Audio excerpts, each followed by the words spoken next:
Fort Lewis College. That's the company that provides our interface for advising software called Navigate. But also they provide us with academic research on the academic side and also on the enrollment side and retention side. So it's a great resource, and Nina came to talk to us a little bit about how the faculty can make a difference. So thanks. Thank you. Well, good afternoon to everybody. Hi. Hello. That's Jean. Yes, I came all this way. Thank you for sitting all the way in the back. I appreciate it. Yeah, I just those people that sit in the back.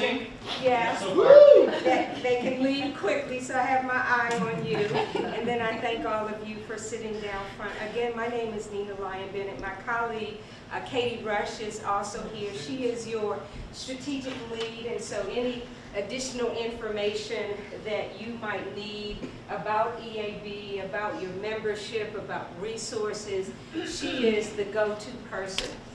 Just to give you a little bit of my background, I've spent the majority of my career in higher education. I was a department chair and managed a department, and so I recognize the role that faculty play or can play in student success. I left higher education after many years and decided I wanted to do something different, and I landed at EAB. And what I enjoy about my experience is that it helps me to bring that experience from higher education over to the research side. This is an opportunity to share with you some best practices in research. And again, I recognize that maybe some of the examples that we're going to use may not necessarily reflect your institution, but I know that. I recognize that. I don't want you to necessarily get hung up on the institution itself, but let's pay attention to the practice. I think we can learn something from the practice. We can always scale up, we can scale down. You can take the bits and pieces of it that will be applicable to Fort Lewis. So we're talking about the faculty role in student success. How do we build ownership in order to make sure that our students are progressing in a timely fashion? I want to make this engaging, I want to make it interactive, so please don't hesitate to stop me with any questions that you might have, or if there's additional information that you want to know, please don't hesitate to stop. Let's pull up, let's have a conversation. I'd much rather have a conversation with you than to just kind of plow through this presentation and we not engage with one another. The other thing that I want to mention is that there is an evaluation, and Katie will be distributing that at the end. Of course, I will get an evaluation, but if there are some questions that you have, write those on the bottom of the evaluation, because we take it very seriously and we do go through the evaluations, and of course we will respond. And that will also help us to determine what are the next steps. So we don't want this to just be this one visit to your campus and then we go back to however we were doing things. For those of you that may not know about EAB, as I said, we are a best practices research firm. Everyone in this room has access to the research that I'm going to share today. You can simply visit eab.com. It's very intuitive. It will ask you for your profile information, and you will be able to download the full study of this. And so just keep in mind, I'm only sharing just a portion of this research, and this has a wealth of information in it, and I would encourage you to access this study, and the other studies that are available to you. I want to begin by just laying a little bit of context for us before we actually get into the 6 roles that faculty can play. And I want to begin by talking about this new phase that many institutions find themselves in as it relates to student success. So we have yesterday's approach in comparison to today's approach. And so on the left side of the screen, you see yesterday's approach, and this is not to suggest that we're throwing everything out that we used to do before. But what we need to do is perhaps enhance some of the things that we used to do, because we are focusing on a different generation of students that need something different from us. So yesterday's approach, we focused very heavily on intensive support services, staff, particularly as it related to our highest risk students. We identified them when they first came in, we kind of followed them all the way through, and we made sure that they had the support services that they needed. More often than not, we tended to do it in the first year, thinking that if we got them off to a good start on the first year, they could stand on their own and they would move throughout the remainder of their 4 years at the institution. However, today's approach is looking at it slightly differently. We have a group of individuals that we call the murky middle. That is that group of students that are your sophomores and your juniors that have a GPA between a 2.0 and a 3.0, and they may be flying just under the radar. They could be one grade, one class away from either stopping out or dropping out. And so we need to think about their attrition risk as it relates to making sure that they're moving through and graduating in a timely fashion. And so that presents for us an opportunity for improvement, because we tend to focus on our first year students and we tend to focus on our graduating seniors. But what about that group right there in the middle that are just under the radar? The second thing that ties into what I said initially, the focusing on our first year students, is that we tend to focus on that first year retention, right? That's how we are evaluated. We ask, what are your first year retention rates? Of that group that came in, how many moved on to the next year? And that determines for us perhaps how successful we are or not. And then we focus on that in terms of our retention efforts. But again, maybe we need to be thinking about our sophomores and that upper division attrition, because maybe it's not the first year when they are leaving us. It could be the second year or the third year because of whatever circumstances that we might find them dropping out or stopping out. And then lastly, looking at the academic progress of those students that we have identified as being at risk, however we define that. Today's approach needs to be a little bit more holistic. We need to think about wraparound services. Why? Because a lot of the experiences that our students have may not necessarily relate to academic issues. They could be related to other issues that may have an impact on their ability to be successful in the classroom. So we need to think about those non-academic factors that may impact our students and may even impact their ability to stay in school, or maybe they will decide that they will withdraw from a class and then ultimately withdraw from the institution. So with that being said then, thinking about yesterday's approach to student success and where we are today, more often than not, we tend to define student success in this way. We bring them in, we retain them, we move them through a degree program, and then we celebrate when they walk across the stage at completion. But what I'm submitting to you today, based on the previous slide, is that maybe we need to have a more holistic approach. So not only are we thinking about this side, the foundational side, but what about these other areas that may impact a student's ability to be successful? Now, my background is in human development and family studies, so this area is particularly important. Thinking about the intellectual, the social, the socio-emotional development of our students. We hope that when they come in, they will look different when they graduate, because they will have matured, they will have learned some lessons, they will have developed the wherewithal to kind of withstand some of the challenges that they might face. Post-graduation financial wellness, and we're going to talk about that. Did anybody see CBS this morning, CBS News, and they were talking about the amount of student loan debt that our students are graduating with, and some of the mistakes that students are graduating based on student loan, and they profiled a young lady who she earned her bachelor's degree, and when she graduated with her bachelor's degree, she only had $10,000 worth of student loan debt. That's manageable. But then she decided she was in arts, and they told her that she needed a master's degree in order to be successful in this particular field. So she decided to go back to school for a graduate degree.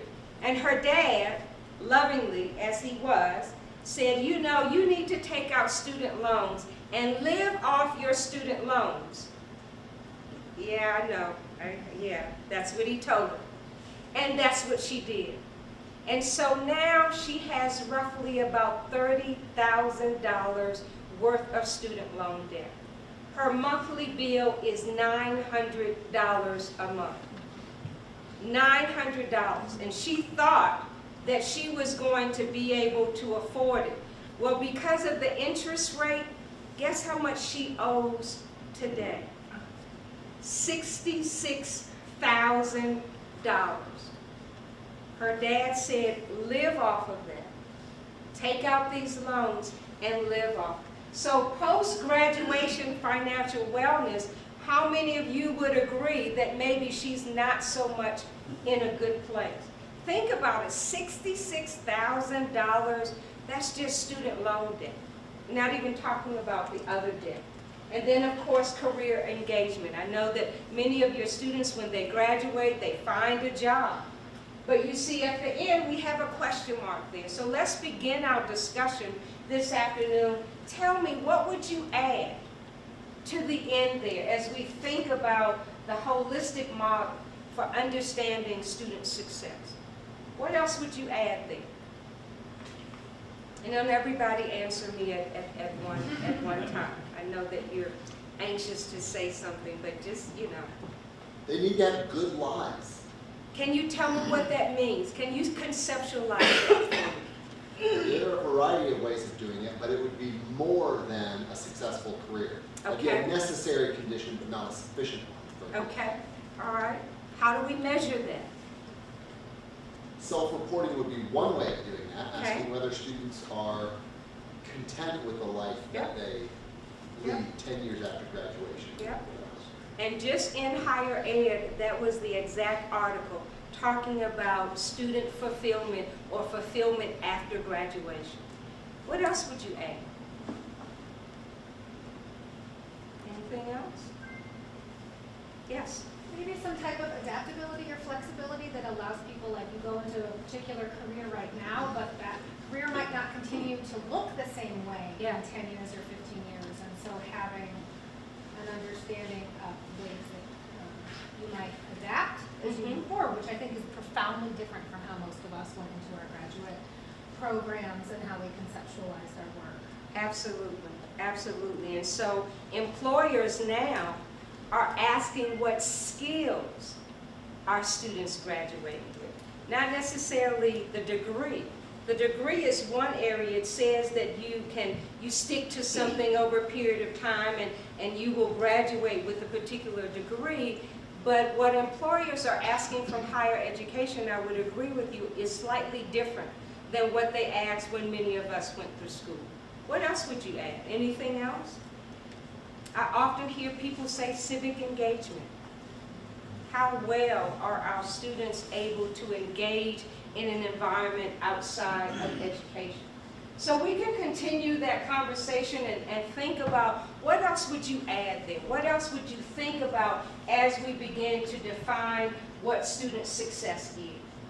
Now, I mentioned before about the student loan debt that students are graduating with.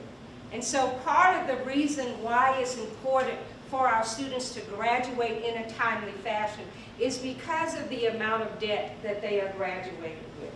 And so as you can see here, nearly 40% of your students who use loans, who borrow in order to get through school, they're graduating with at least or greater than $25,000 in student loan debt.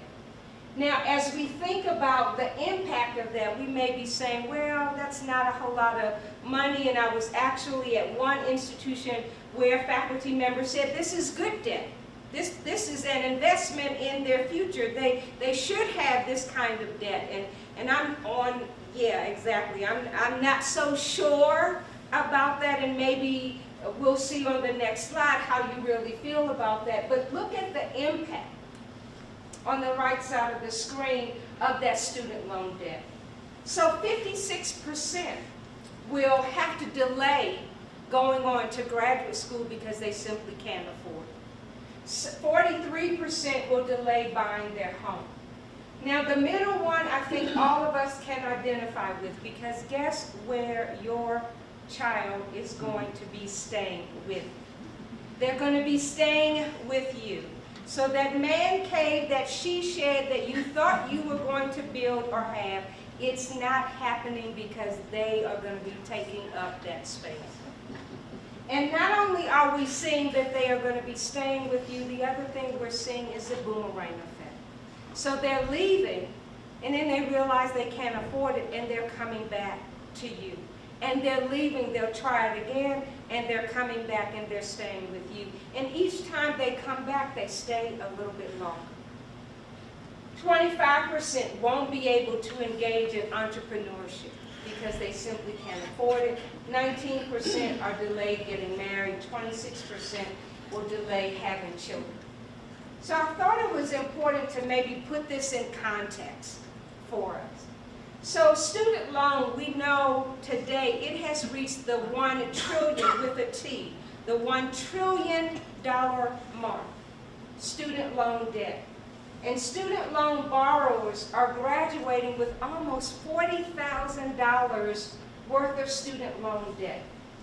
So that's the same as maybe a down payment on a $185,000 home. 20% down payment. Wouldn't that be nice if your son or your daughter could make a down payment on a home and move out of your house? Or 10% down payment on a $370,000 home. Yes, that's pretty nice, aren't you? You need a tiny home picture for that $185,000 home. A little bit smaller, right? Yeah. And then look at the kind of car that you could buy with that kind of money. You could get an Audi, a Tesla, or a Ford F-250. Or you could pay for that wedding, or you could buy that swimming pool, put it in the back of the home that you cannot afford, or that startup cost for a business. So I think when we look at that, it gives us a sense of perspective about the amount of debt. And just think about the young lady that I mentioned this earlier, the $66,000 worth of student loan debt. So you are under a significant amount of pressure to invest in student persistence. And everyone in this room has a role to play. We are under political pressure. We're under pressure as it relates to net tuition. We're under pressure as it relates to performance funding. And we're under pressure as it relates to our mission as an institution of higher education. And so just think about, for every institution, regardless of the type of institution, student success is the #1 top priority. And how institutions are defining that, how they are going about doing it, it looks different. It may feel different, but nevertheless, it's what every institution is doing across the higher education landscape. So with that being said, then, more often than not, we think about student success being in a different office. We don't think about it as it relates to faculty and the role that we can play. But we do have a role. And I just want to start by just showing you what the research is saying about the role that faculty play in student success. So you see on the left side of the screen, faculty do matter.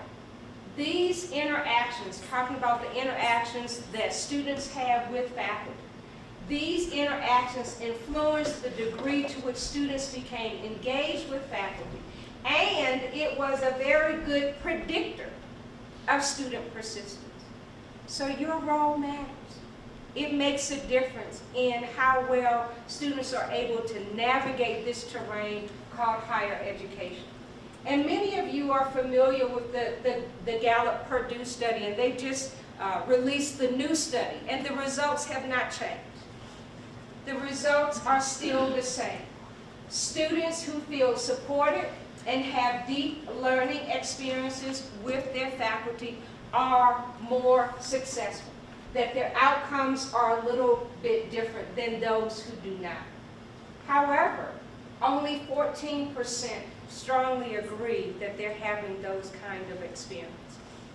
So my question then is, what kind of experiences are the other 86% having when they come to college?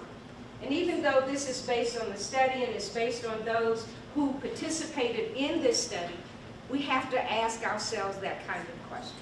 What kind of experiences are our students having with us? Is it a good experience? Is it a not so good experience? We know that faculty play an important role. So I want to get into the 6 roles that faculty play as it relates to student success. The first 3 have to do with our collective decision making. That as a group, we can make a huge difference as it relates to student success. Why? Because you are the boots on the ground, if you will. You see a lot of times how some of the decision making or the policies or the procedures may have an impact on students as they are trying to persist. And then the second area has to do with the individual contribution.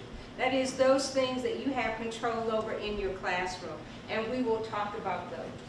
And then lastly, after we do all of those things at the top, how do we sustain this momentum? How do we make sure that this is not just right now, today, but it becomes a part of the culture and the climate of our institution? So I'll begin by just talking about the barriers, the curricular barriers that may get in the way of students being able to complete or move through in a timely fashion. So the first one I want to talk about is the curricular plan. And many of you can identify with that. And so when we talk about curricular planning, more often than not, what we generally will see is that when we are making decisions, it either falls into one of 2 categories. Either a part of the regular department discipline planning, and so you're doing things in your department and you're trying to see whether or not it's going to work or whether or not it's going to enhance a student's ability to move through in a timely fashion. Or the second thing has to do with our committees. And many of us have participated on committees or a task force, and they have been convened in order to look at or to recommend some type of curricular changes. But sometimes we don't have the discussion about what impact are these curricular changes going to have on our students. Now, both of these have some level of limitations. And sometimes what we know, even the best intentions, as you can see, can actually do more harm than good as it relates to students being able to succeed or graduate in a timely fashion. So how do we address that? How do we look at our decision making and some of the things that we need to think about as we move forward? And I'm going to share with you 3 examples. The first one comes from the University of Kentucky. And basically what they did was they used their data and their analytics to help inform some of the decisions that they needed to make as it related to curriculum changes. And so what you're seeing here is simply a snapshot of what they did at their particular institution. They built a platform, data analytics, to help anybody who wanted to know a little bit more information about what was happening on their campus as it relates to their students being able to move through in a timely fashion. Now, you may not be able to see this very well, but basically this is a snapshot in time based on their campus. And so they're looking at a particular academic term. They're looking at a particular college. So they're looking at arts and sciences, and they wanted to see how well are students doing over this particular period of time as it relates to biology. And why biology? Because we know that the sciences tend to give our students a lot of challenges. And so they wanted to see what are the hours attempted and the hours passed for students who over 4 semesters, how well did they do? Now that information is particularly important because then it can help the biology department to decide what are some of the decisions that we need to make. If our students over a long period of time are not doing so well in biology and they're not passing the biology course, are there some curricular changes that we need to make in order to help our students be more successful? Now, what's nice about this particular example is that all of the data was publicly available. Anybody could have access to this information. The second thing is that the information was interactive. And so you could sort it based on the data that you wanted to see, so you could sort it by department or college or class year or even demographics. And so it gave you an up-to-date picture of how well students at the institution in a particular area were doing. The other thing about this example is that you had, or they had, dedicated users, your super users who became very adept at using the information, but those were the ones who could train other people about how to access this information. Your super users would meet on a regular, consistent basis to find out, okay, so what's happening? How do we need to think about this? What is this data telling us? And so my question to you is, what data would you need in order to make an informed decision within your department, within your unit? Would something like this be helpful to you, or what kind of data would you need in order to inform the decisions that you need to make? And again, don't it? Yes. Post-graduation success. Okay. And how do you, is it being What evaluated? we don't Okay, currently. okay. And why would that be helpful to you?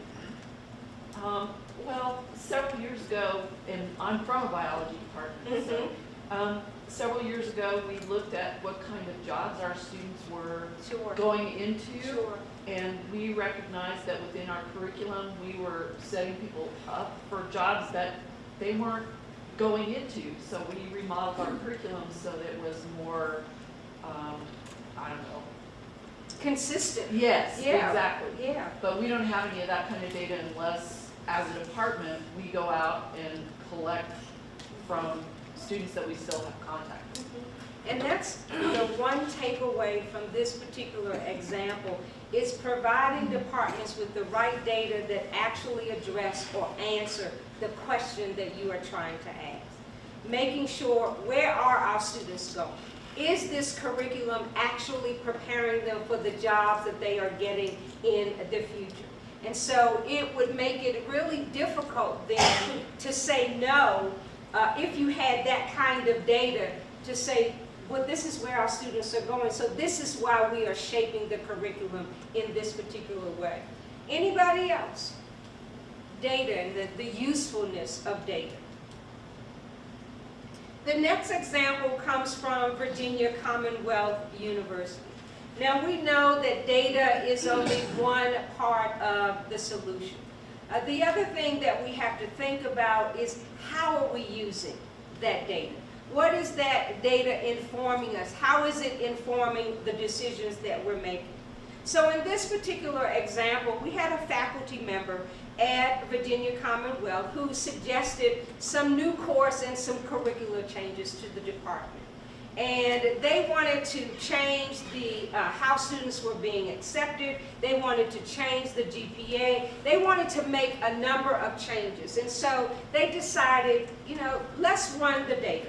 Let's see whether or not the suggestions that you are recommending is supported by the data. So they ran an official analysis that included all of the recommendations that this particular faculty member was suggesting. And I'll give you the 4 suggestions. So they said in this particular department, and I'll tell you what the department is in a moment. They said that they needed additional faculty lines because the department was growing by leaps and bounds, and students were just coming in, and there was just a growing demand for this particular major. The second thing they said is that they wanted to change the admission policy for students coming in, particularly from the business school, because they said that the students from the business school simply were not up to par. The third thing they wanted to do was to change the GPA. They wanted to make it a little bit higher. And then they wanted to add a essay requirement. But after the vice provost ran the analysis, ran the data, none of those recommendations were true. So here's an example of using data to bust some of the myths that we have. We need support, we need data. And what they found in this particular department is, one, enrollment had not been growing at all.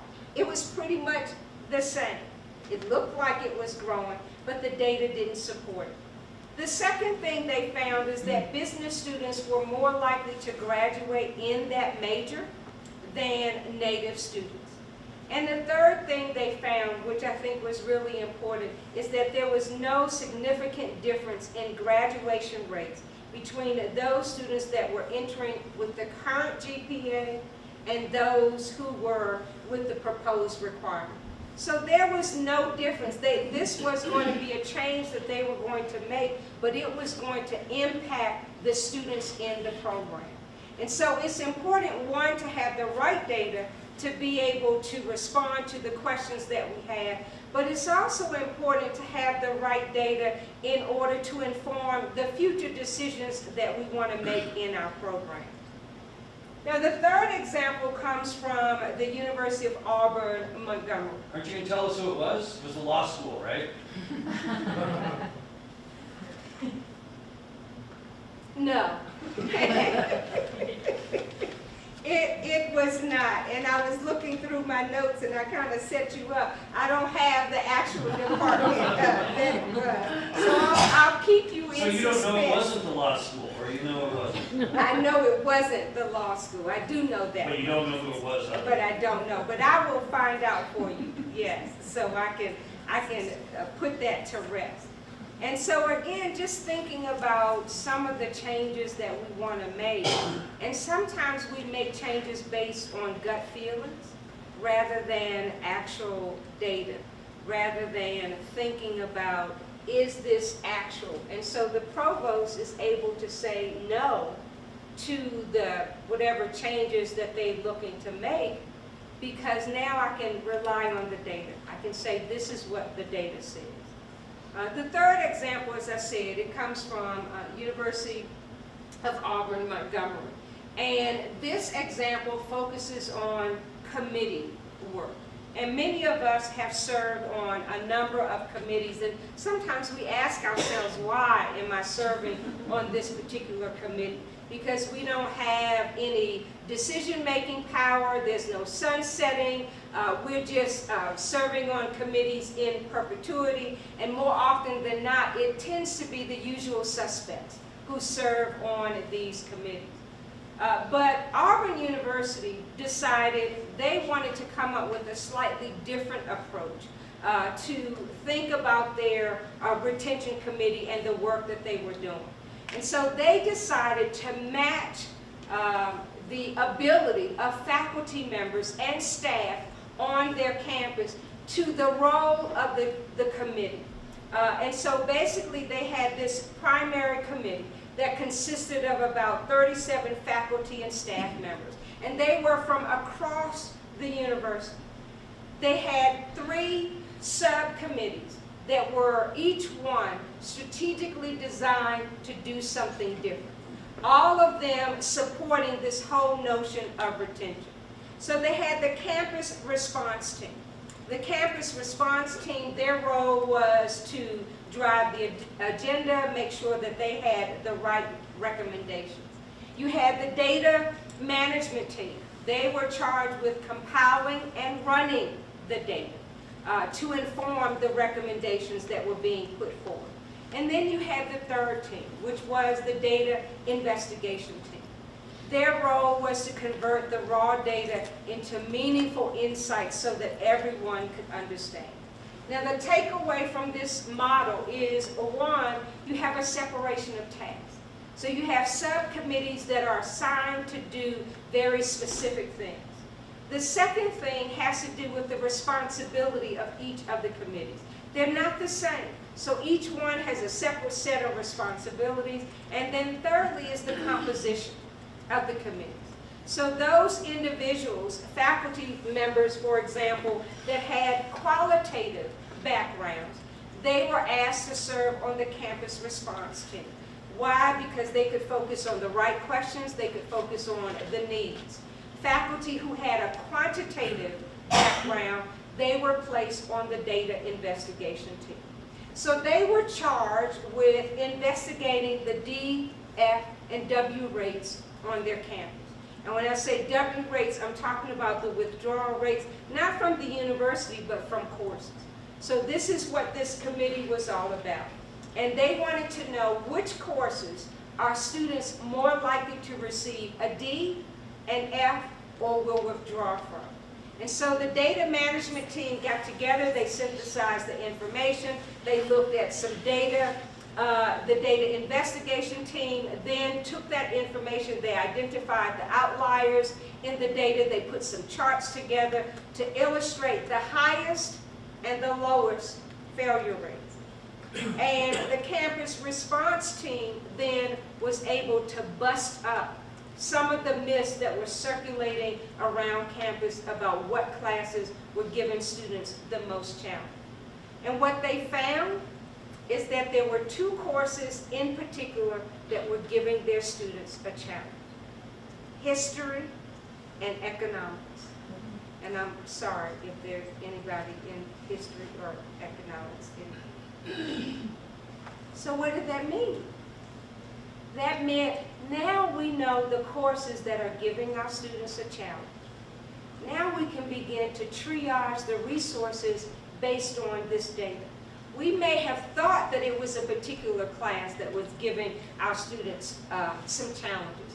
But when they ran the data, they found it was two in particular. And so as a result, they were able to add supplemental instruction in those particular courses to support students to help them move through those courses in a timely fashion. The second area has to do with redesigning your academic policies. And so just think about, for example, are there any policies that you know of in particular that may be giving your students a hard time, that may be giving your students some challenges as it relates to graduating? What about your add and drop period? My colleague is nodding his head. What about when students are dropped from a course? What about when students withdraw from a course? Jen, right? Yeah. Okay, is nodding. Yeah, we are looking at that at some of our courses right now, and sometimes I think it's challenging to then understand at a deeper level why students are withdrawing. And we're going to get to that. I have an example from one institution that was faced with that challenge. They ran the data. What they saw was a significant number of students withdrawing from courses. And they couldn't figure out why. But what we do know is that when they withdraw from courses, sometimes students don't understand the impact of what that means. They don't understand if the course is not offered next semester and they have to wait until the following semester, that's almost a year. And if that was a two-part course, then they are literally behind a whole academic year on that course because they have to wait. And so other things, general education, deadline for when you can declare a major and what that means, and empty credits and so forth and so on. And so the point here is that we have to think about the academic policies and maybe look at them and see which ones are doing more harm than good as it relates to our students graduating. So here's some examples of some policy decisions that can either have a direct or an indirect effect on our students' ability to progress. Thinking about course planning. I know as a department chair, I simply rolled over. I rolled over from one year to the next. Whatever my predecessor did, that's what I did. And then all of a sudden, when I realized I was department chair, I had the bright idea that I was going to change some things. And I had one faculty member who said to me, I plan my life around Tuesdays and Thursdays. I only teach on Tuesdays and Thursdays. How dare you try to change when these courses are offered? I make my appointments on Monday, Wednesday, and Friday. So if I have to go to the doctor, what was I thinking? I don't know what I was thinking. So thinking about course planning. And we have an example here. You may not be able to do multi-term scheduling, but at least thinking about further out in terms of what courses students will need, running the data, seeing what the courses are, and maybe thinking about how you can offer them. The second thing has to do with the withdrawal process. I've been on many campuses where they say, we have no withdrawal policy. We have no idea when a student withdraws from a class, except when we get the final roster and we see that that name is no longer there and there may be a W. Or I've been on campuses where they have said to me, students can withdraw on their own. They don't have to see a faculty member. They don't have to get a sign-off. They can go to the registrar's office. They complete it. That's it. That's all. We're not involved. What's your policy here on withdrawals? When do you find out when a student has withdrawn from your course? We get a notice Okay. from the records office. Okay. At what point do you get that notice? Well, when the student withdraws, so that can be through the term. Got you. Okay. Would it be helpful if you knew as a faculty member that a student was thinking about withdrawing? Oh, certainly. Okay. And could you explain why? Or Well, I would want to see if I could intervene and help the student stay. That's always my information. sure, absolutely. And then registration holds. I was at one institution. They had an example of a registration hold. I think it was 37 cents. 37 cents. And the challenge is, by the time the student finds out about the registration hold, it's too late to register for the course, and so now they are challenged. So some institutions, for example, Xavier University has what they call emergency grants, and I've seen this at many institutions. Some places it's $500 or less. Some institutions it's $1,000 or less. So again, just thinking about some well-meaning intentions, but they may have a negative impact. And then the last example has to do with enrollment status. Most institutions define 12 credit hours as full-time status. Now, part of the challenge is that, remember at the very beginning, we talked about those students who may come to us at risk. And so we are more likely to enroll those students in 12 credit hours. But what happens if they drop one of those courses, or they find themselves in trouble? So now they have 9 credit hours. They may be financial probation because they have failed that course. Now, if we look at a traditional 120 credit hour academic program, it is going to require a student to enroll in 15 credit hours per semester just to graduate in 4 years, and that's provided they don't withdraw, they don't drop, they don't fail anything. So how do we think about what it means to be full-time? How do you advise students? What's the norm here at Fort Lewis? How are we defining full-time? We've switched to recommending that students take 15 credit hours per semester. And actually, I've been wondering some of the impact on some of the transfer students that I've seen whether the data that EAB has could be used to evaluate whether that, particular populations of students who are told they need to take 15 credit hours end up being more at risk because of, the time commitment associated with 15 credit hours if they transferred from a school that may have different time schedules, different amounts of time that are necessary outside of class and things like that. Yeah, and you bring up an excellent point, and I think that's very good. As we think about students who are transferring, we know that more often than not, those that are transferring may not be full-time. They may not be coming to us full-time. They may not have been full-time at the previous institution. Right, exactly. The other factor has to do with our articulation agreement. And so even when a student transfers to us, to a 4-year institution, at the 2-year institution, they may take similar courses to the ones that we offer, but based on that articulation agreement, it determines whether or not that course can be accepted as a substitute for that other class. What we're seeing is that more often than not, that course is not accepted to satisfy that requirement.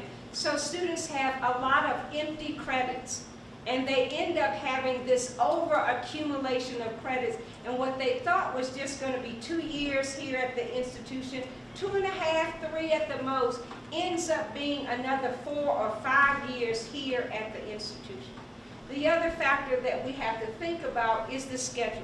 So when you have your part-time students that are coming to you, who are transferring from the 2-year institution, your institution is basically focused on your traditional 18 to 22-year-old full-time campus resident student. And so campus closes at 5, maybe at 6. So what about those students who need classes at different times of the day because they're working, they're coming here part-time? So those are a number of factors that we have to think about, as well as the achievement gap. We have to think about that as well. And we have a study, I can't think of the name of it off the top of my head, but Katie, if you'll write that down, we'll make sure that we get that study to you that looks at those students who are coming to us from 2-year institutions and possibly transferring, the link between the community colleges and the 4-year institution. So, a lot of things for us to think about, and whether or not those curricular changes, who are they most impacting? They impacting our students that are already here, or those who are looking to transfer here? And the other thing that I didn't mention is that we have to think about, why are our 2-year students coming to us? Is it that they want to complete a degree? Is it that they're just thinking about a certificate? Is it that they want to get done in 2 years or 3 years? Or for some of them, I know this is going to take long. So those are some of the questions that maybe we have to think about. Other questions, comments, thoughts?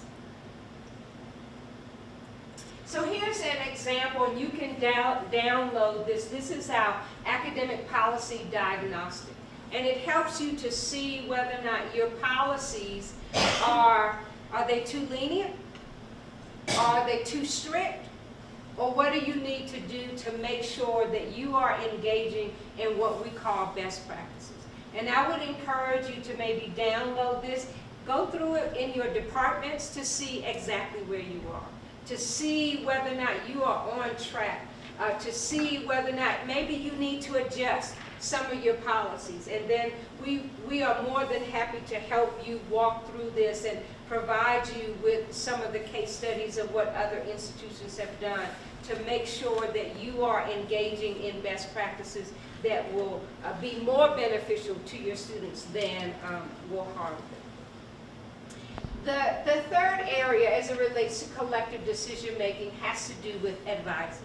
And I know that this can be a challenging topic, and I certainly recognize that. We know that there's no shortage of advising models that are available. And you see a number of terms up here. You have your academic advisors. A new area that we're seeing are your success coaches. You have your faculty advisors, your first year advisors. That's the advisor that a student gets when they first come in, but then when they go into a program, they get another advisor that's in that particular program. And so you see a number of advising names, and this can be somewhat confusing for students that are coming to the institution. Who do I go to? Who's going to answer my questions? As we think about the evolving role of the advisor, it has to move beyond just this, what you see on the left side of your screen, focusing on just registration, course planning, major guidance. As we think about the evolving model, what you see on the right side is that student success is at the center of what we should be doing. And so you see all of those areas that may contribute, and there may be other circles that you think you can add to this that really does focus on how we are defining student success. Now, most of our students arrive here with a lot of expectations. They are excited about coming to college. They develop these very close personal relationships with every one of us in this room. They think that we care about their development and their success, and we guide them along a path. And when they first come here, it's very high touch. We want to make sure that they are moving through.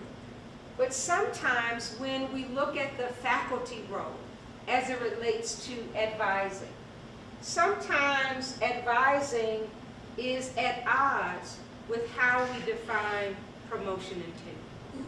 And promotion and tenure, as you can see, is based on your research, it's based on your teaching, and it's based on your service. And I often ask, where does advising fit in with that? Some people have said it fits in with teaching. Some people have said it fits in with service. Some people say it doesn't fit in anywhere. What are your thoughts about faculty advising and where it fits in?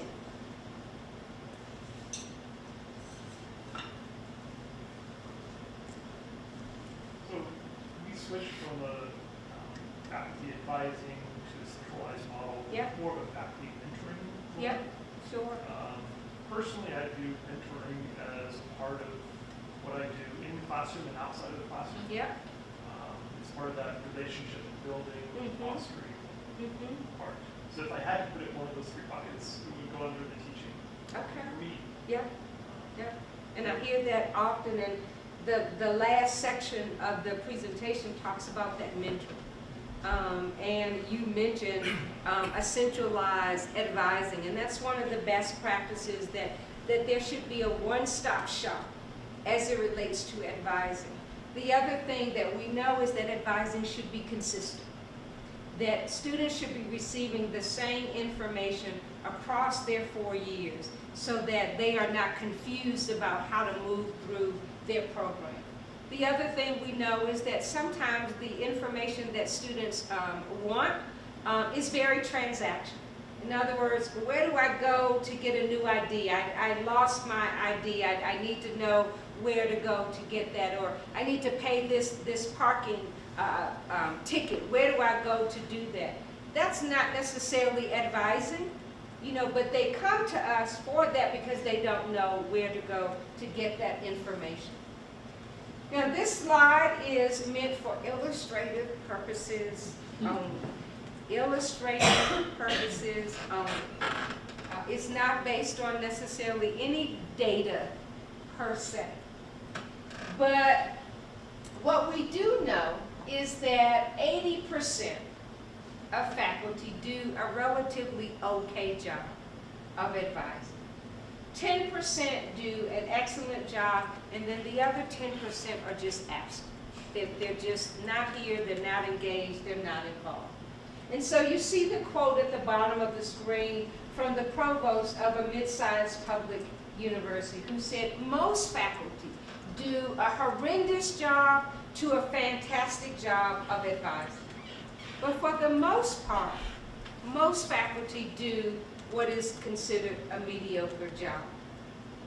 So this information is real. This is based on what we have heard from faculty regarding their attitudes as it relates to advising. And so on the far left, you have your bleeding hearts, right? They're highly engaged, they're service-centered, they're personally motivated, intrinsic motivation. These are your faculty members that give your students their cell phone numbers. They say, call me at any time, you can reach me day or night, it does not matter. Then you have your faculty purists who believe that students come here, they are adults, they need to know how to engage in this process. I'm not going to do a whole lot of hand-holding. I have other things that I should do. These are young adults, they should know how to navigate this terrain. But then you have your discouraged majority. Some have not received any training as it relates to advising. Some are afraid that they will do it wrong. Some feel that they are overburdened. Some feel that they are only invested in those students who demonstrate that they really want this kind of advising. And so your discouraged majority, going back to this previous slide, that's perhaps where maybe our 80% might come from. So thinking about what we know about advising, these are some of the challenges that perhaps we can look at in terms of improvement. Sometimes our advising, it reflects very internal silos rather than thinking about what students need from us, what the demand is. Sometimes we have too many students to advise. So your appointments and your outreach are focused on academic issues, and you don't have time to necessarily focus on some of those other areas that we talked about early on. Thinking about your time. Maybe you're spread too thin, and you can't afford to spend 30 minutes, 40 minutes with a student. And then data. We know that it's important for faculty members to report data, particularly as it relates to signs where students may be challenged. However, we know that that's not always the case, that faculty don't necessarily report on that information, or they may report, but they don't know what happens after they have reported on that student. So here are two recommendations for building high-impact advising system. One, as I said before, making sure that the information we're providing is consistent and that there is a level of accountability. The second thing is thinking about intervention. Where is it that we can deliver the most effective resources in order to help our students, particularly those who may be at risk? So here's one example from Alamo College, and they look at how they were thinking about advising on their campus. And what's interesting about this example, have you ever thought about the job description for an advisor? What would you say? How would you define it? So they, as you can see, they had your typical advisor job listing. You can see that on the left side of your screen. The other thing that you see at the bottom is a lot of the things that they are identifying are very transactional. Students can find out that information, and they realized that what advisors were doing were simply answering redundant questions that students were asking over and over and over again. So they decided to do something different, to elevate the role of the advisor, and they called them certified advisors. And you can see the key responsibilities. It's more comprehensive, and it's more goal-oriented, particularly as it relates to helping students think about what is it that I want to do, thinking about my career choices, thinking about how does this tie into what I want to be when I grow up. And looking at, again, from this example, they kind of codify the goal-based outcome.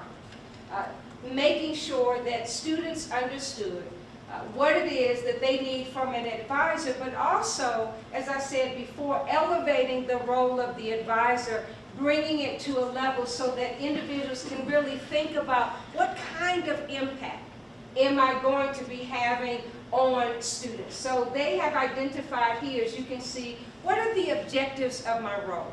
What is it that I want to see happen with the students that I am advising?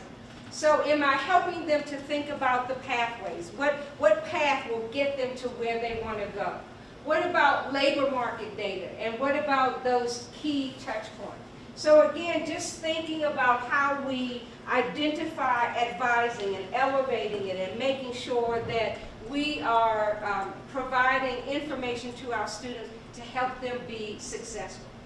They increase their number of certified advisors, and as you can see at the bottom, they saw a 12% decrease in those empty credits at graduation, just by thinking about advising and elevating it to a level that individuals know they are being trained, they know exactly what it is that they are supposed to do as it relates to advising and helping our students graduate in a timely fashion. The second example comes from Mercy College. They were moving from a faculty advising model to your advisors who were trained in, that's all they did was advising. There was some resistance on their campus because the faculty did not want to give up their advising. They thought they were the best qualified to advise the students. And what they decided to do was to allow the faculty to train the advisors on academic advising. And as you can see here, these were faculty-led curricular trainings. They brought in these advisors. They were meeting in person. The faculty led the training. The other thing that I think is important is that the faculty were leveraging their expertise. They were training these academic advisors on information that was beyond just what's in the catalog. And it ended up being a win-win situation because the advisors then were sharing some of the common scenarios that they were more likely to encounter, those kind of questions that they got on a regular, consistent basis. But then the faculty were impressed with the depth of knowledge that the advisors had. In the end, the faculty gave up their roles. Now the faculty could go on and do some other things that maybe advising was taking up a significant portion of their time, and they felt good about releasing the responsibility to the advisors because now they had engaged in the training and they felt that they were adept at performing this particular role. Any questions about what I've said as it relates to the collective decision making that faculty need to engage in before we get into the second half, the looking at the learning experience and what role faculty can play? Any questions? Anybody need a break, or you want me to just keep going? We good? Break? Keep going. Keep going? Okay, very good. All right. So the second half of this talks about the individual contributions. How do we enhance the learning experience? Now we know that there is a mandate to innovate, and each of these three types of courses tend to present a challenge, particularly to those of you that are in the room as it relates to student success goals. So you have your gateway courses.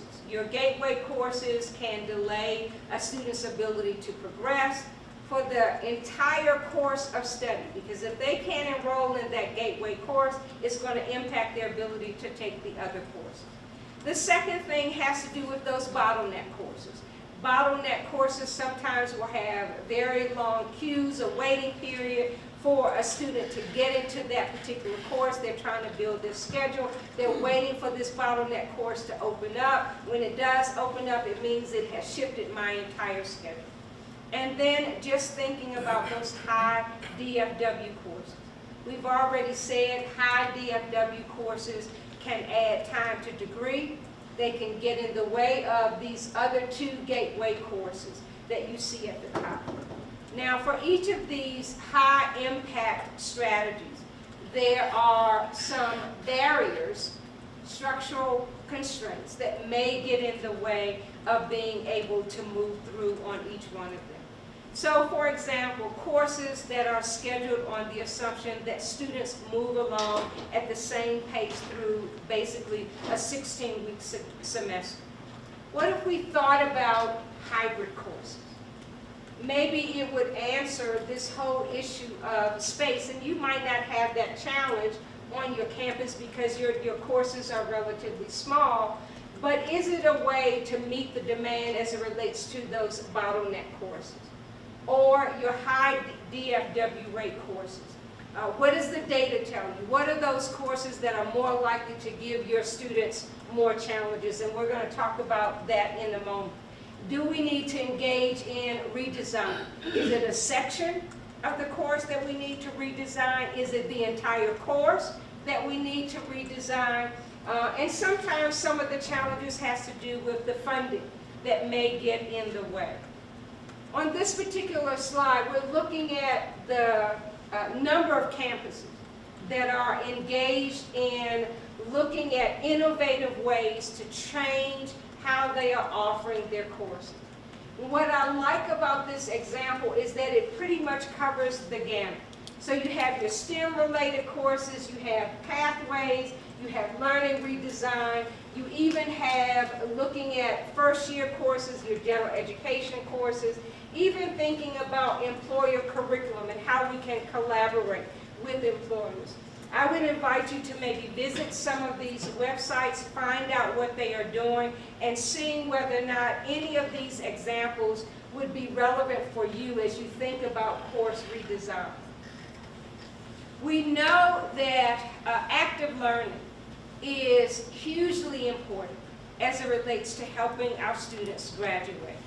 Now, active learning is defined as any approach to instruction in which your students in your classroom are asked to engage in the learning process. Active learning, it stands in stark contrast to the traditional models that many of us are familiar with. And so in the traditional model, students are just passive. They are passive participants or recipients of knowledge. You have a faculty member who stands at the front of the room. They are designated as the expert. The students come in, they take in that information, they leave, we evaluate them, and then we determine whether or not they have learned the information. But we are suggesting that maybe we need to rethink that model.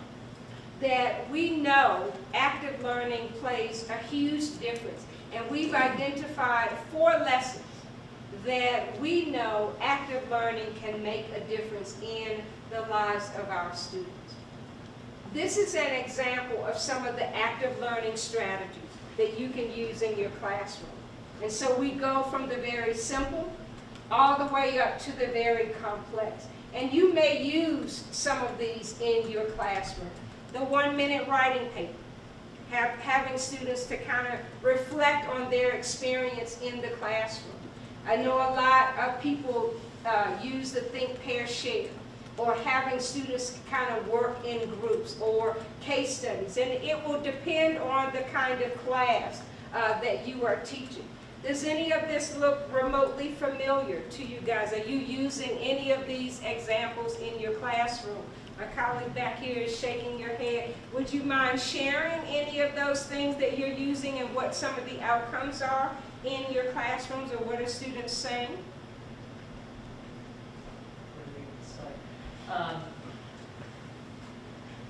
Sure. Let me actually. I'm gonna highlight something that one of my junior colleagues has been developing, working with data dealing with water resources stuff. So this is John Harvey's work,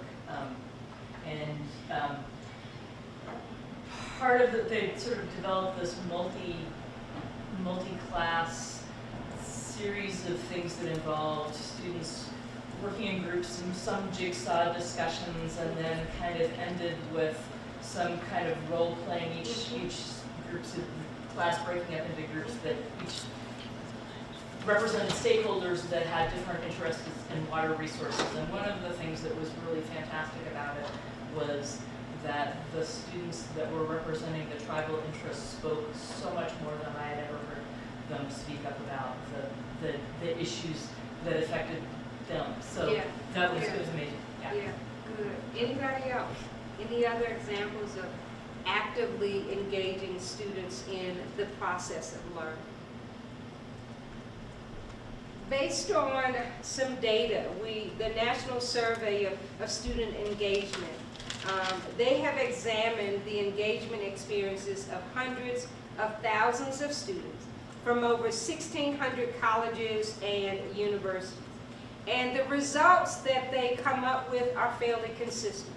And that is that active learning in the classroom makes a difference.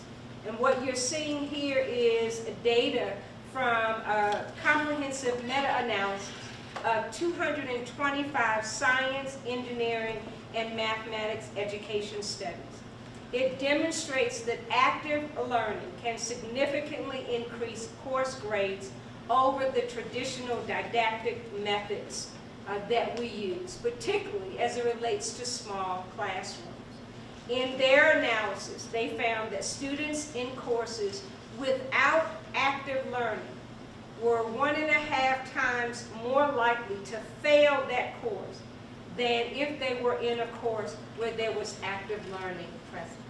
So there's a case for why we need to think about active learning and the difference that it can make in the classroom. Now, as we think about active learning, students being successful, it's also important for us to think about the pass rate in our courses. Course completion rates are a very important indicator for, one, student success, and it's also a way for us to identify opportunities for improvement in the classroom. When we looked at an analysis of data from 10,000 first-time college students at the University of Wisconsin-Madison, they found that 6 DFW credits led on average to an additional 4 months. That's another semester that a student will have to stay in school because they have failed classes. Now, when we looked at course completion rates using academic performance solutions, we found, particularly from 7 universities, we found that although the DFW rates will vary from institution to institution, there are a common set of 6 courses, 4 of which you see here, that tend to have the highest number of uncompleted credits. Calculus, biology, general chem, and general psychology. So regardless of the type of institution, these are the courses that you are most likely to see that have the highest rate of unproductive credits. What's interesting about these courses is that these tend to be our general education courses. And I've only listed 4. What do you think the other 2 are? Anybody? Writing, English, and what do you think the other one history. History or economics. is? It's political science.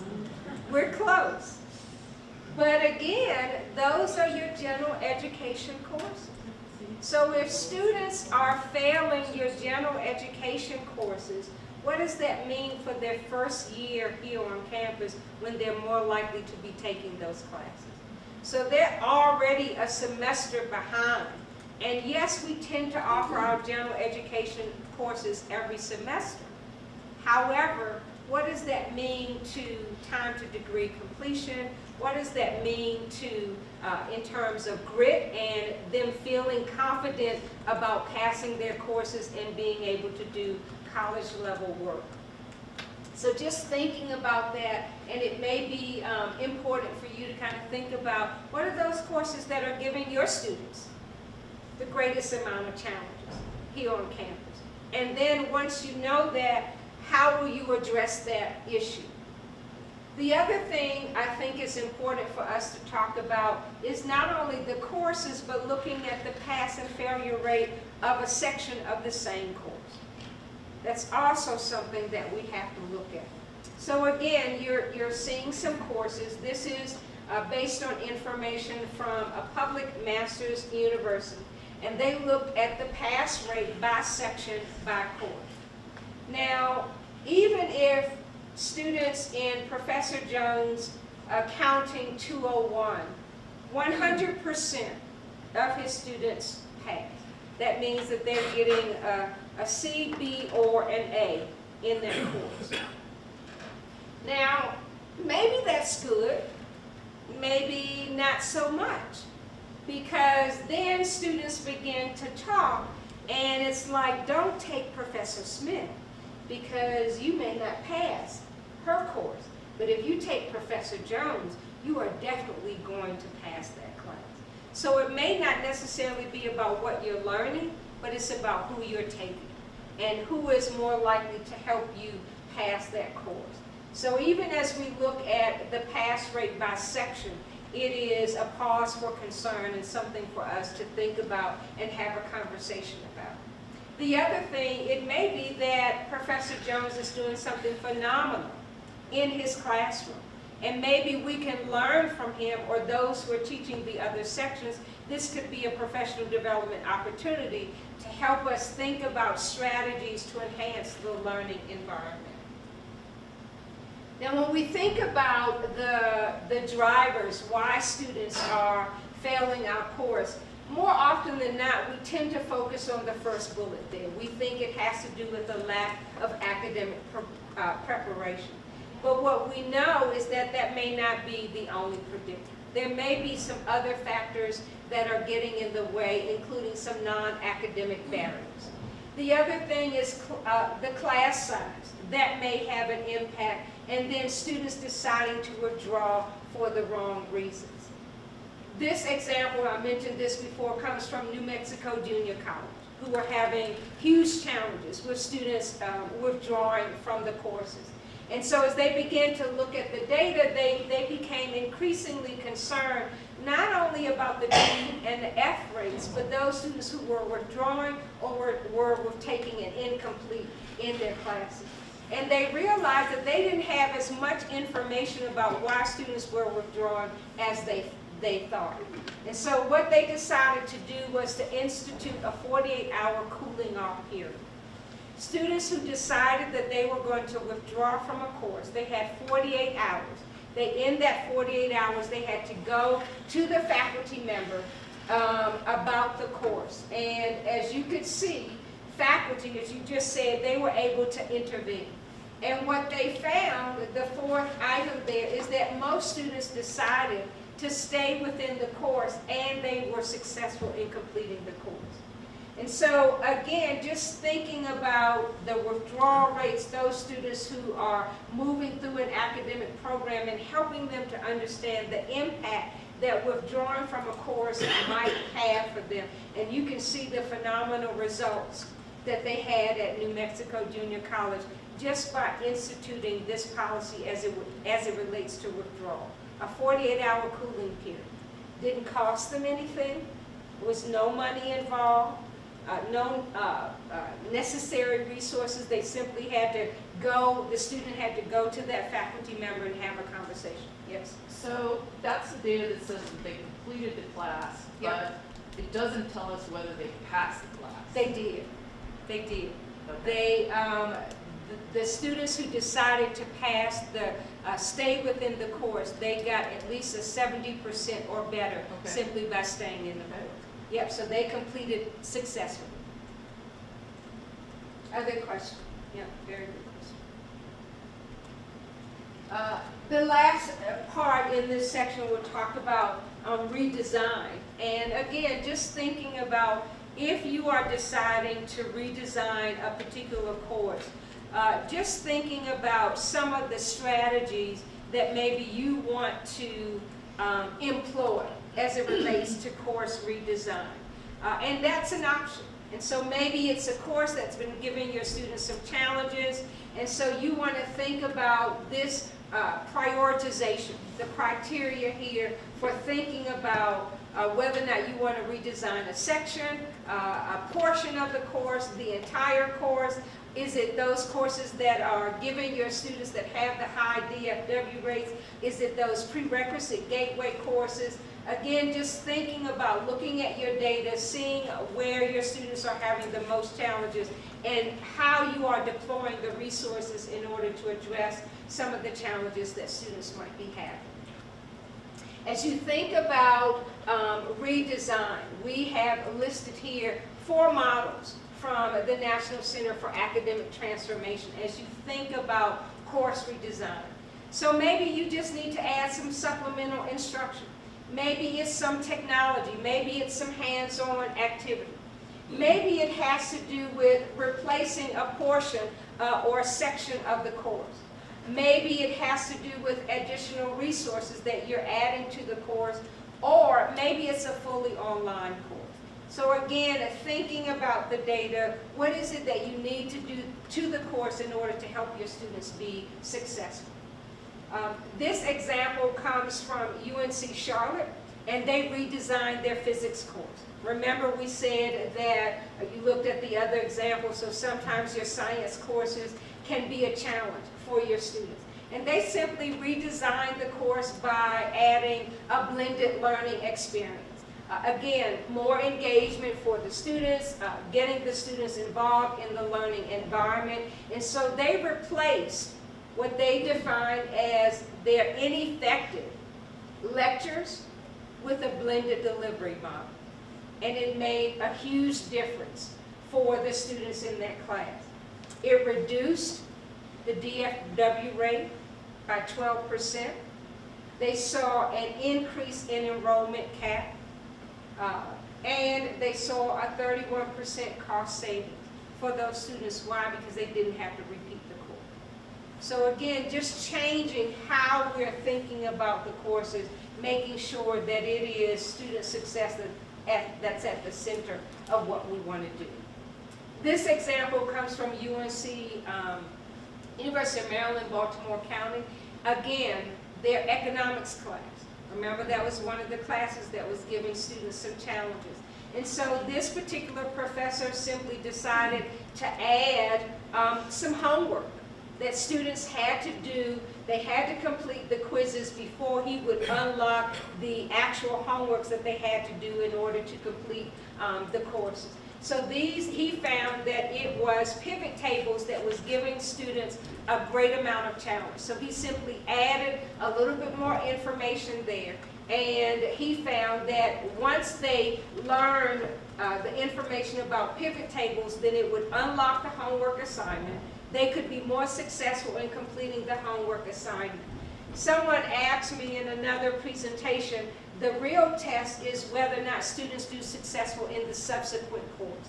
So if they take this course, can we show the data that they were more successful in the course that came after it? And you can see in this case they were.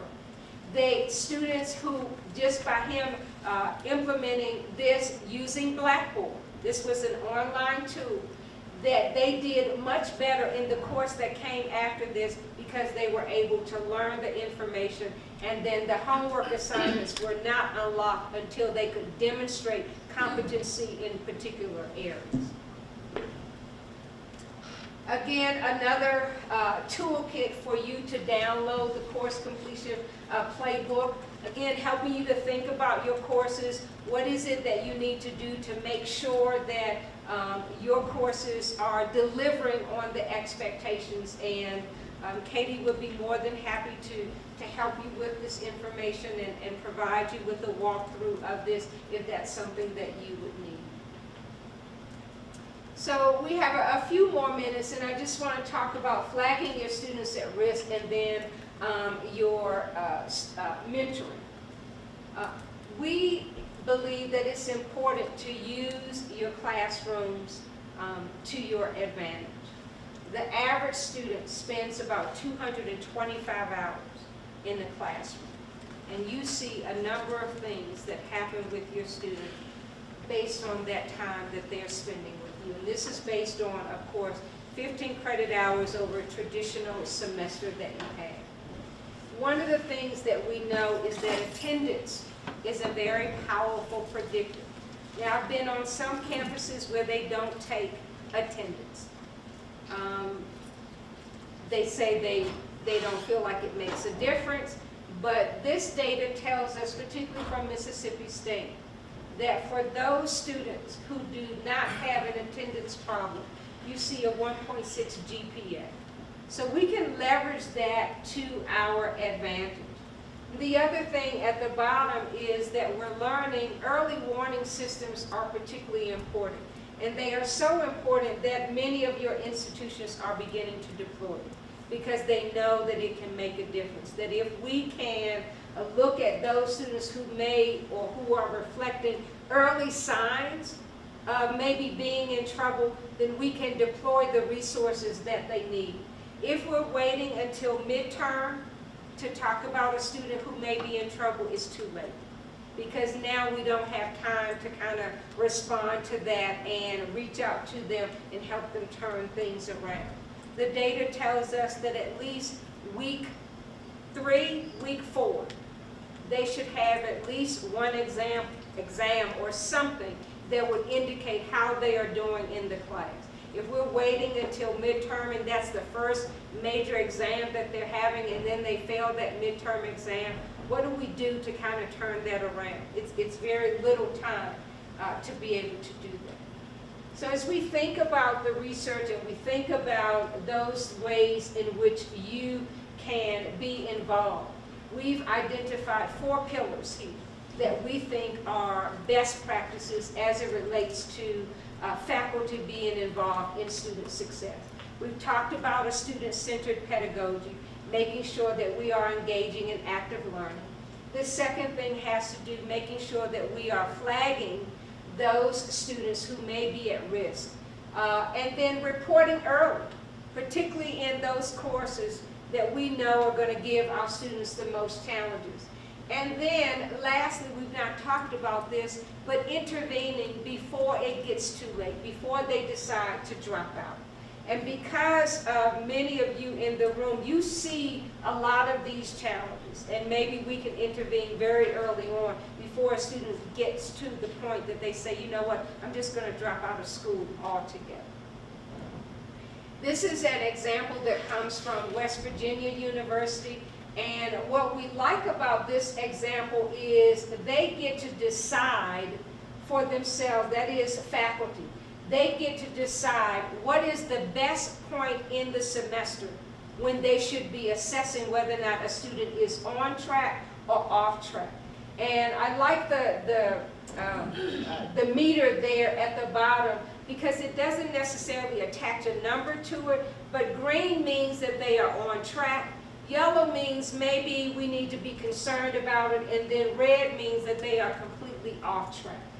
And so faculty are they are involved in the process, so they have some ownership in this, and they're able to choose and prioritize what resources are best for this particular student in my class who has been deemed to be off track. How do I help this student get back on track? Is it just coming to me for office hours and I'm talking with this student? Do I need to add some supplementary instruction? Maybe they're having a challenge in one of the courses, or do I need to send them to the tutoring center? So they are involved in the process, or maybe it's just departmental resources. But again, what's unique about this example is that faculty get to decide. They are involved in the process of how to best help their students. This example, again, talking about student success and the role that faculty can play. And I want to really highlight this second example and how tutoring or additional resources can make a huge difference. And as you can see here, those students who had no tutoring, 72% of those students tended to fail a course. In comparison to those students who had some type of tutoring, at least they had almost a 50-50 chance of passing the course.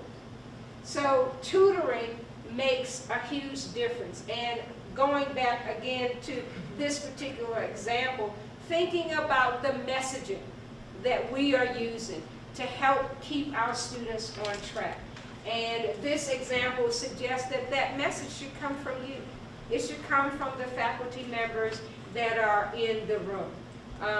And making sure that we are reporting, and not only reporting, but reporting early. And it can make a huge difference in terms of turning things around for students. The last area that I want to focus on is mentoring, and making sure that we are engaging in mentoring. Now, one thing that we know, particularly for students of color or from underrepresented minority groups, is that sometimes when they are enrolled or engaged with those individuals who have authority over them, particularly as they have come through school, more often than not, it has been a negative experience. And so when they get to college, it becomes another negative experience. Why? Because many of the relationships that they have had with those individuals who have authority over them has been a negative one. And you can see here, as it relates particularly to African American students, 48% of preschool children receive multiple out-of-school suspension. African American males are more likely to be suspended when it is an issue involved than those who are non-African American. Thinking about physical restraints, referrals, teacher expectations. Again, so when we think about our students of color, sometimes the experiences that they have had prior to coming to college has not been a positive one. So how do we deal with that? What are some of the ways that we can perhaps address that? One of the things that we think is peer-to-peer mentoring can make a huge difference with particularly students of color. And so we have identified for you here 4 ways that you can think about deploying your peers, deploying mentors, particularly peer-to-peer mentoring.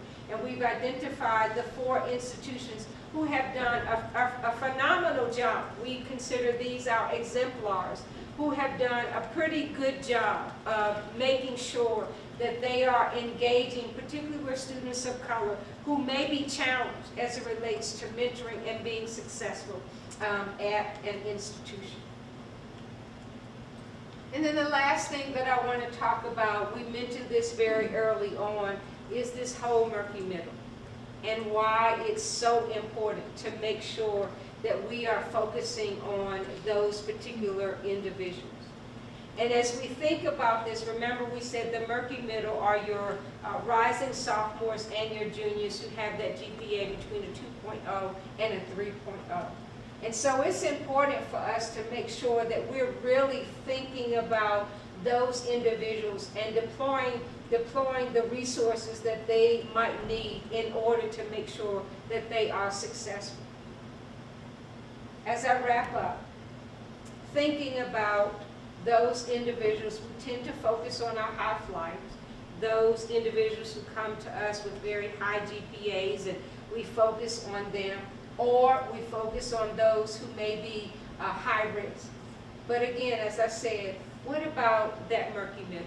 What about that population of students who need us as faculty to kind of engage with them, to be involved with them?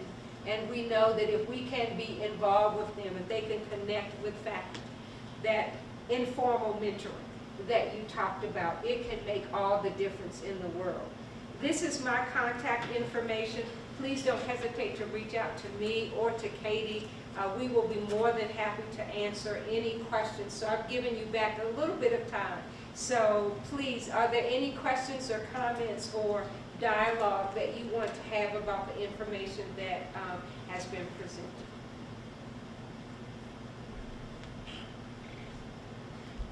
Thank you, Nina. Thank you.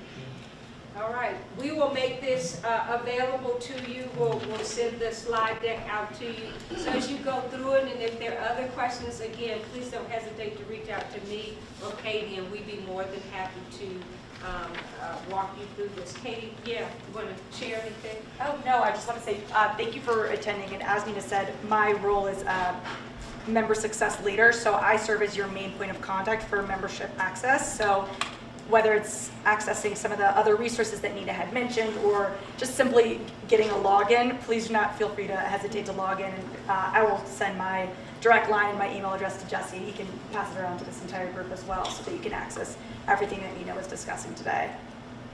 Thank you guys so much, I appreciate Thank it. Yeah, I encourage you guys to go to their website and just kind of explore. Because if nothing else, is we're implementing so many new initiatives right now.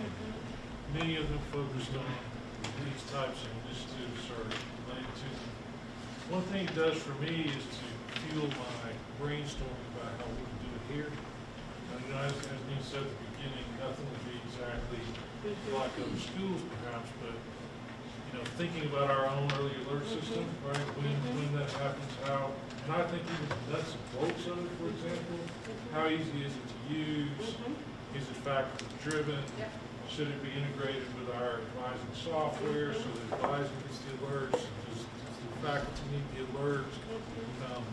If I think someone's being bullied in my class, should that go to you? If that student's in your class too? It's all kinds of questions, but we need to work through them as we try to support those students. So I have a question about advising. It's really interesting. We have groups of students who love to come and visit with you, and then we have groups of students who need to come and visit with you, but will never show up at your door. And there's a big discussion about whether to require students to come have advising or whether that's an impediment for them to be able to progress and things like that. And I'd like to know if there's any data that supports, if you don't require it, then they won't come. Right, exactly. I think that one of the best ways to address that question is to think about students who take advising into their own hands and perhaps advise themselves falsely or erroneously, or they rely on someone else, their peer, to give them information. I was at one institution where a young man shared a very similar story, and he said he just meandered for 2 years without an advisor. And he had so many empty credits that by the time he graduated, he could have had 2 degrees because he would not go see an advisor. They changed the system. They made it a requirement. In other words, they would not open the course selection process if an advisor did not sign off on this student. Now, the second part of that, you might be saying, well, students may not do what I have told them to do. They may do other things. What some institutions do is require students to sign off on the advising that they have received so that you can show this is what I advised you to take, and here are the implications that may impact you if you don't follow this sequence. What I've heard from some institutions is that we have a sequence of courses, so they know exactly what it is that they are supposed to take, but that's not the same thing as having someone advise you and say, for example, maybe you're supposed to take Psych 101, but you take Psych, 202.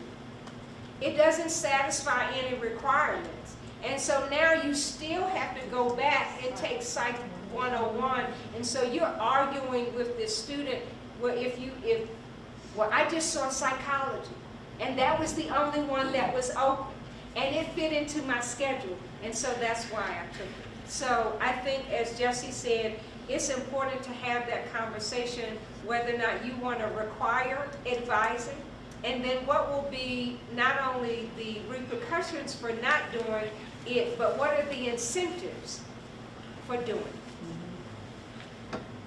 Yeah, because it's been argued that it's an impediment to registration, that they won't register if they have to see an advisor.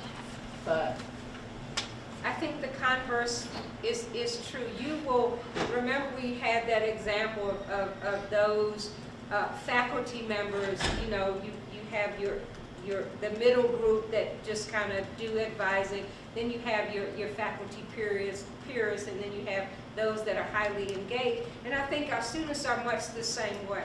You have those students who need a little bit more hand-holding than others.